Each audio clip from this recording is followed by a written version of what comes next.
Ganito na lang ba palagi? Yan ang tanong ko sa sarili ko. Isang gabi, pagod galing duty.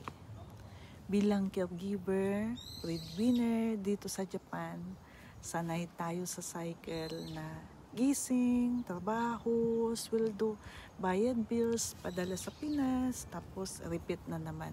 Kahit todo kayod, minsan parang kulang pa rin at kapag naiisip ang future, minsan nakakatakot hanggang kailan kaya tayo ganito.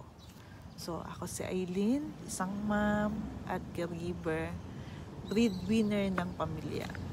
Ilang taon na akong nagtatrabaho dito sa Japan, lagi kong inuuna ang pamilya ko, nagpapadala sa Pilipinas, sinisiguradong okay sila, maayos sila.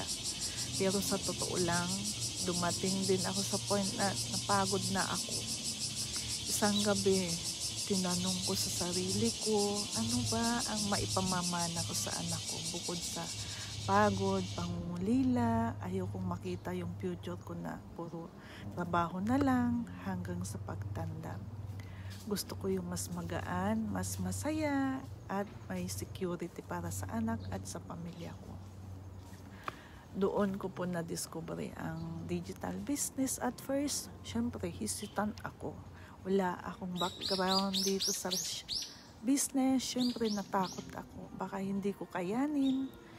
Pero sabi ko, kung hindi ko susubukan, wala talagang magbabago.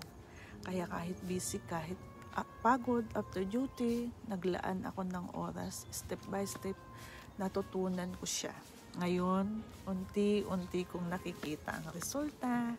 Hindi man instant, pero ramdam ko yung peace of mind. Kasi alam kong may ginagawa akong extra. Hindi lang yung sahod na naubos buwan-buwan. May binubuo akong legacy. Isang bagay na someday maipamamana ko sa anak ko at makakatulong din sa pamilya ko.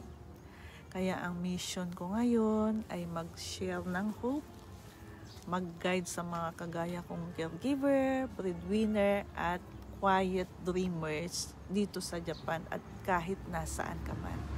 Kasi naniniwala ako na hindi tayo pinadala dito para lang magtrabaho hanggang maubos. Deserve din natin ang abundant na buhay, yung may oras para sa pamilya, may extra income at may secured na future. Ako si Aileen, isang mom, caregiver at breadwinner na ngayon ay nagbibuild ng legacy. Kung ready ka na rin magsimula ng journey mo, DM me start. Bye-bye!